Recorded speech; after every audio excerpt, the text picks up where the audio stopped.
부자 거지라는 제목인데요. 오늘 2024년 표어는 보내주소서입니다. 이 표어는 두 방향으로 보내달라는 좀 간절한 소망을 담았습니다.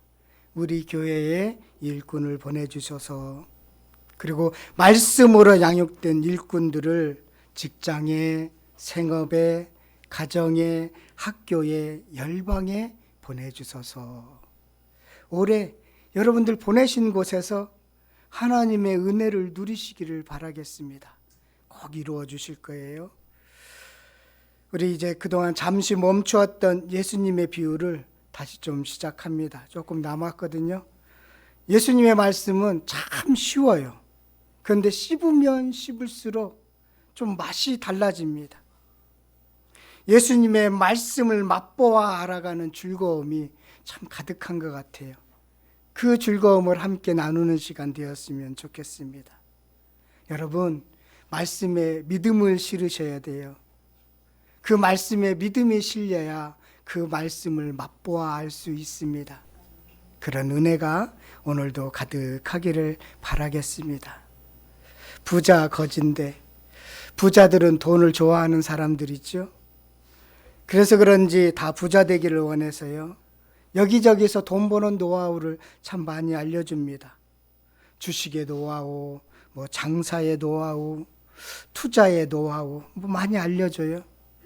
제가 하나도 안 하는 거예요. 그래서 저는 부자이지 않은 것 같아요. 그런데 한 가지 빠진 게 하나 있습니다. 돈을 어떻게 쓰는 것이 가치 있는 것에 대해서는 많이 알려주지 않습니다. 그래서 돈을 잘 못 쓰는 것 같습니다. 간혹 돈을 잘 쓰시는 분들이 있더라고요. 멋져 보입니다. 예수님은 돈에 대해서 섬기지 말라라고 분명히 가르쳐주고 있습니다.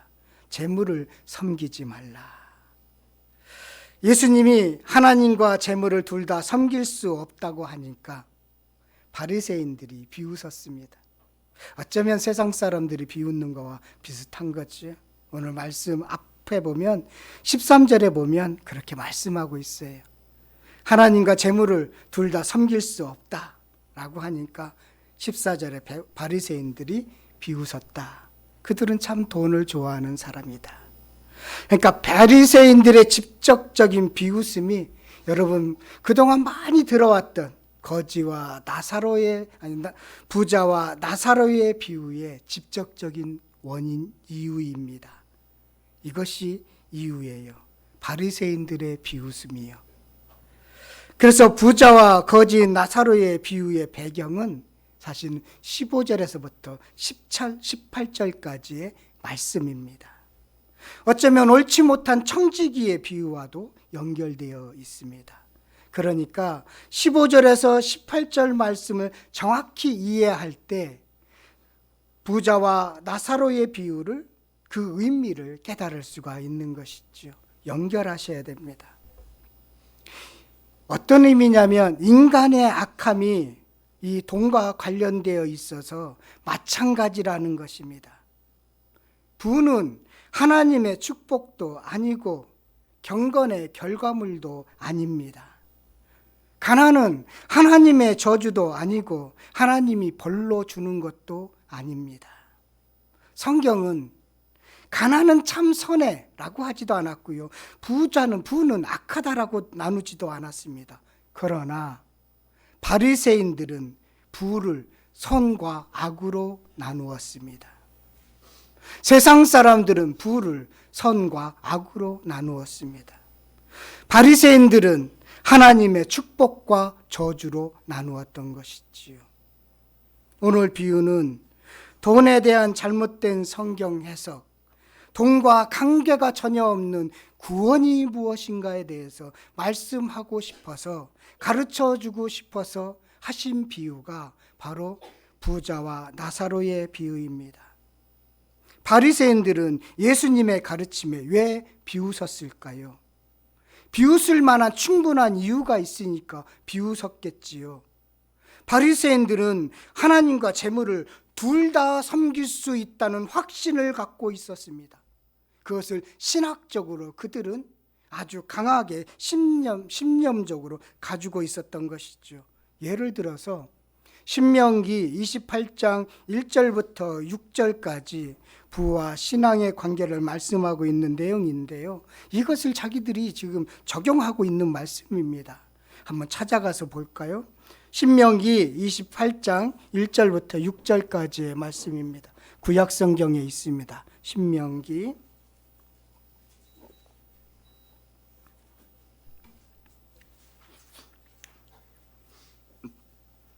28장 1절부터 6절까지입니다. 우리 한 목소리로 함께 천천히 읽도록 하겠습니다. 찾으셨어요? 구약 성경이고요. 신명기 28장 1절부터 6절까지 천천히 함께 읽겠습니다. 시작. 내가 내 하나님 여호와의 말씀을 삼가 듣고 내가 오늘 내게 명령하는 그의 모든 명령을 지켜 행하면 내 하나님 여호와께서 너를 세계 모든 민족 위에 뛰어나게 하실 것이라. 내가 내 하나님 여호와를 청종하면 이 모든 복이 내게 임하며 내게 이르시니 성읍에서도 복을 받고 들에서도 복을 받을 것이며 내 몸의 자녀와 내 토지의 소산과 내 새끼와 소와 양의 새끼가 복을 받을 것이며 내 강조리와 떡반죽 그릇이 복을 받을 것이며 내가 들어와도 복을 받고 나가도 복을 받을 것이다.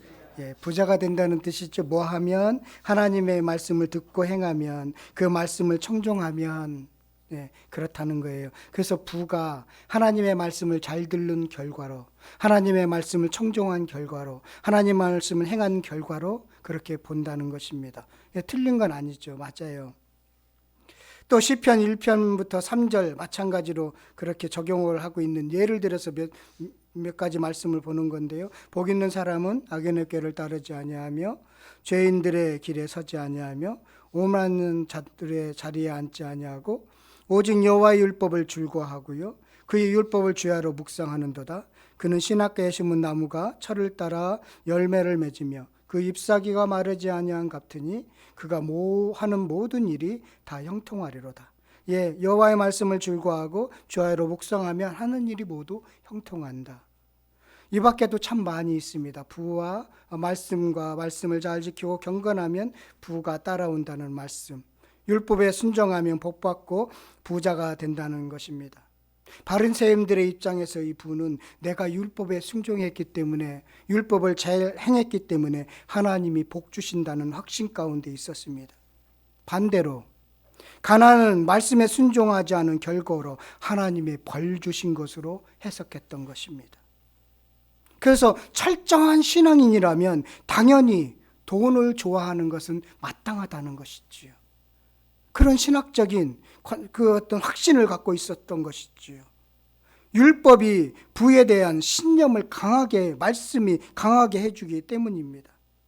그래서 부는 자신이 성경을 잘 따른 것을 증명해주는 그런 결과로 이야기를 받아들였던 것입니다. 그런데 지금 예수님이 하나님과 재물을 섬길 수 없다고 하니까 바리새인들의 입장에서 볼 때는 예수님이 말씀을 잘 모른다고 생각을 했던 것입니다. 예수가 갈릴리 출신이라 제대로 배우지 못해서 하나님의 말씀을 제대로 모르네, 똑똑하지 못하네, 기적도 행했다는데 이적도 행하였다는데 가르치는 거 보니까 형편이 없구나, 그러면서 비웃은 것입니다. 바리새인들이 성경을 왜곡하고 당당한 이유가 여기 있는 것이죠. 그래서 예수님은 그 바리새인들 왜 당당한 이유인지를 15절에서 말씀하고 있는 것입니다. 우리 본문으로 와서 16장 15절 한번 앞절인데요. 한번 보도록 하겠습니다. 누가복음 16장 15절 말씀입니다. 함께 읽도록 하겠습니다. 시작.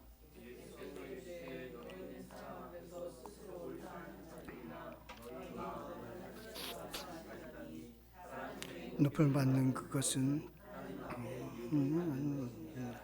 바리새인들은 사람 앞에서 스스로 옳다 하는 자들이었습니다. 그런데 하나님의 평가는 뭐죠? 다르다는 것이죠. 하나님은 그들을 의롭다 하지 않았습니다. 말씀은 분명히 틀림이 없는데, 말씀은 틀리지 않습니다. 틀림이 없는데 바리새인들이 말씀을 곡해해서 인간의 완악함을 드러냈다는 것입니다. 그래서 뜬금없이 말씀하시는 것처럼 보이는 18절에 이혼과 재혼에 관한 말씀을 한 까닭입니다. 인간의 완악함을 드러내기 위해서 지금 18절 말씀을 하신 것이죠. 이 말씀은 신명기 24장 1절의 말씀을 이렇게 요약해서 설명한 겁니다. 신명기 24장 1절의 말씀을 보면 사람이 아내를 맞이하여 데려온 후에 그에게 수치되는 일이 있음을 발견하고 그를 기뻐하지 아니하면요, 이혼 증서를 써서 그의 손에 주고 그를 자기 집에서 내보낼 것이요. 자, 이혼 증서를 써주라는 것이에요. 어떤 일이 있을 때, 수치스러운 일이 있을 때, 기뻐하지 않은 일이 있을 때 이혼 증서를 써주라는 것이었습니다. 사실은 이혼 증서, 인간의 완악함 때문에 이혼 증서를 써줘야 되는데 이것은 뭐냐면 사실은 여인 보호법입니다.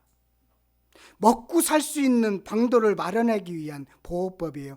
다시 시집을 가서 그 집에서 먹고 살아라. 그 당시에는 이혼당하면 먹고 살 길이 없거든요. 여성 보호법입니다. 그런데 이 말씀을 악용해서 오히려 더 쉽게 아내를 버리는 근거로 삼았습니다. 뭐죠? 수치스러운 일, 기뻐하지 아니하는 어떤 일, 이것을 해석을 하기 시작했어요. 그래서 어떻게 해석했냐면, 밥 태웠네? 아니면 말을 안 듣노? 그럼 수치스럽고 기뻐하지 않은 일이에요. 그냥 이혼 증서를 써서 내보내버린 겁니다. 악용한 겁니다. 인간의 완악함을 악용한 거예요. 지금 말씀에서는 하나님의 말씀 잘 듣고 그런 복을 받는다. 이 말씀을 이제 악용했던 것과 마찬가지로 그들의 완악함을 드러내기 위해서 지금 이혼 증서에 대한 재혼과 이혼의 말씀을 한 것입니다. 말씀을 자신의 필요에 따라서 바리새인들은 귀에 걸면 귀걸이로, 코에 걸면 코걸이로 이용했던 것입니다. 이 사실을 알려주기 위해서 들려주신 비유가 바로 부자와 나사로의 비유입니다. 참된 의가 무엇인가? 천국 가는 의가 무엇인가? 그것을 알려주시기 위해 들려주신 비유입니다. 비유의 내용은 이렇습니다. 19절부터 오늘 읽은 31절까지의 말씀이죠. 부자와 거지의 살아있을 때의 모습을 극단적으로 대조를 이루고 있습니다.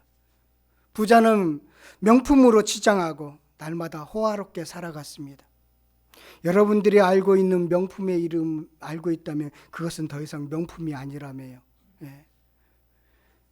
그런데 부자는 명품으로 치장을 했습니다. 거지 나사로는 부자의 대문 앞에 버려진 존재로 살아갑니다. 명품으로 치장했고 호화로운데 부자의 이름이 없습니다. 한 부자입니다. 그리고 그 부자는 바리새인을 상징합니다. 말씀을 읽으면 이 부자는 부족함이 없는데 이름이 없습니다. 어떤 갈급함도 없어요. 편안해요. 그런데 그 사람은 이름도 없습니다. 자신이 누리는 부는 하나님이 주신 복이라는 생각이 가득한데 그러면서 살고 있는데 그 사람의 이름이 없다는 뜻이죠. 내가 열심히 잘 믿어서 나의 의로 부자가 되었다고 그는 늘 생각을 했습니다. 그래서 충분히 즐겼지요. 그래서 자신은 천국에 갈 자격이 충분하다고 늘 그렇게 살아왔습니다. 반면 거지는 부자의 상에서 떨어진 부스러기로 연명하고 있습니다. 피부병이 걸렸는데 개가 와서 핥습니다. 그런데 거지 그 사람에게는 이름이 있습니다. 나사로입니다. 이게 보이더라고요. 한 부자의 이름이 없고 거지는 이름이 있다는 게 보이더라고요. 그 나사로의 이름의 뜻이 뭘까요? 하나님이 도우시는 자라, 하나님이 긍휼히 여기는 자라는 의미를 담고 있습니다. 이 땅에서 무슨 죄를 지어서 저렇게 사느냐라고 사람들이 손가락질을 했지만 그러나 그는 이름이 있습니다. 이 땅은요, 이렇게 부자와 가난한 자가 공존합니다. 참 죽음이라는 것은 부자와 거지에게 공평하다라는 것입니다.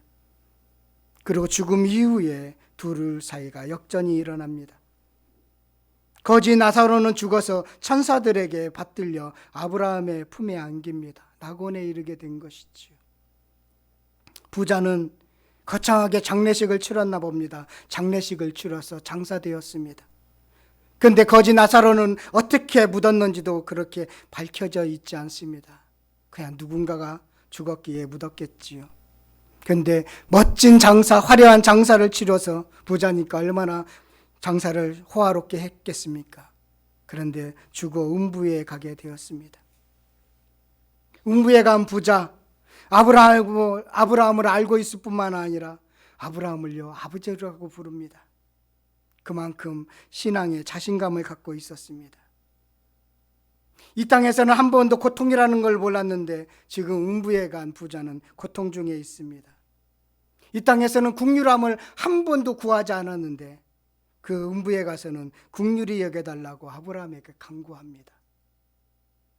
부자는 음부에 가서 긍휼히 여김을 구하고 있고 부자로 살 때는 그렇게 하나도 부족함이 없었는데 지금 그렇게 긍휼함을 구하고 있습니다. 음부가 어떤 곳인지를 우리에게 알려주죠. 오늘 보면 조금의 알려줍니다. 서로 왕래할 수 없는 거구나. 음부는 이 땅에서 고통을 느낄 수 없는 사람이 고통을 느끼는 곳이는 거예요. 고통을 하루로 시작해서 근데 그 고통을 잊게 할 수 있는 마취제가 없는 것이 바로 음부이구나 라는 것을 가르쳐주고 있습니다. 또 음부는요 목마른 곳이구나. 부자가 이 땅에서 살 때는 목마름을 몰랐습니다. 거지의 목마름을 외면했지요. 늘 자기 인생은 안전하다고 생각했습니다. 또 오늘 말씀을 자세히 보니까 음부가 고통스러운 이유는 그곳에서 사랑을 느끼기 때문에 고통스럽다는 것을 알게 되었습니다. 부자는 이 땅에서 살면서 이웃에 대한 사랑을 느끼지 못했습니다. 그런데 부자가 28절에 보니까 형제에 대한 사랑을 느끼고 있다는 것을 보게 됩니다. 사랑을 느끼니까 그것도 고통인 거죠. 자신의 역전된 현실을 알려주고 싶었던 사랑을 느끼는 것이 또한 고통이었습니다. 그래서 형제들을 위해서 나사로를 보내달라고 합니다. 그랬더니 아브라함이 부자에게 말합니다. 모세와 선지자가 있으니 들을 거라는 것입니다. 모세 오경 선지서죠. 구약 말씀 있죠. 율법과 선지서에서 충분히 들을 수 있다는 것입니다. 말씀이면 충분하다는 것입니다. 나사로가 살아서 들려준다고 해서 그 사람이 듣겠냐는 것입니다. 말씀이면 충분하지. 말씀도 안 듣는데 살아 돌아왔다고 듣겠느냐는 것이지요. 왜곡하는 시각으로 대하면 아무리 더 큰 기적이 있더라도 믿지 않을 것이라는 말씀입니다. 그 말씀을 정확히 아는 것이 중요하다는 것을 이야기해 주고 있습니다. 여기까지 비유의 내용입니다. 예수님은 바리새인들이 무엇을 놓쳤기에 이 비유를 들려주신 것일까요? 부자가 부유했기 때문에 지옥에 간 것이 아니다라는 것입니다. 부자가 천국에 가는 것은 여러분 낙타가 바늘귀에 들어가는 것처럼 어렵기는 하지만 부자이기 때문에 천국에 들어가지 못하는 것은 아닙니다. 위험하기는 하지만 부가 직접적인 이유는 아닙니다. 여기서의 부자는 자기의 의, 자기 경건으로 충만한 사람 바리새인을 가리킵니다. 부족함이 하나도 없는 그런 바리새인을 이야기합니다. 긍휼을 구하지 않아도 살 수 있는 바리새인을 이야기합니다. 복 받았다고 자신감으로 그래서 말씀도 자기 중심적으로 해석하는 사람을 가리킵니다. 부자이기에 하나님께서 복 주셨기 때문에 천국은 당연히 들어간다고 생각하는 그런 사람. 그러나 천국은 그런 사람에게 닫혀 있다는 것을 알려주고 싶었던 것입니다.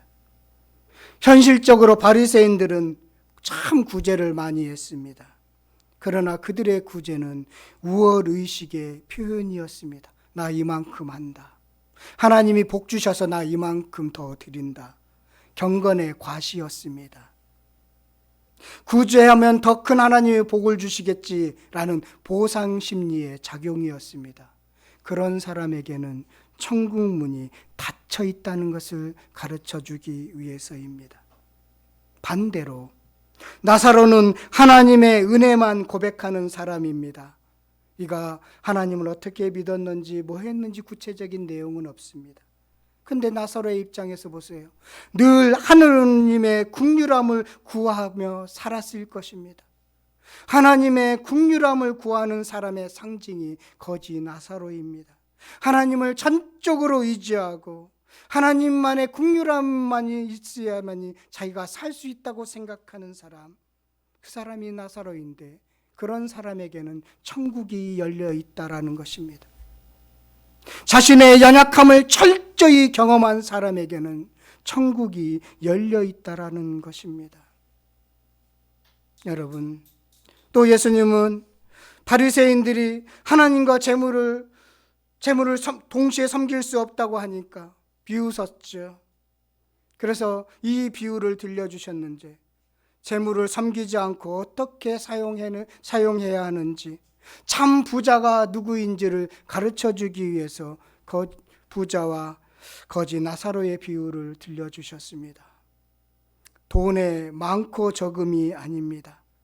참 부자는 본질적으로 자기가 얼마나 가난한지를 알아서 하나님을 의지하는 사람, 영혼을 소유한 사람이 참 부자인 것입니다.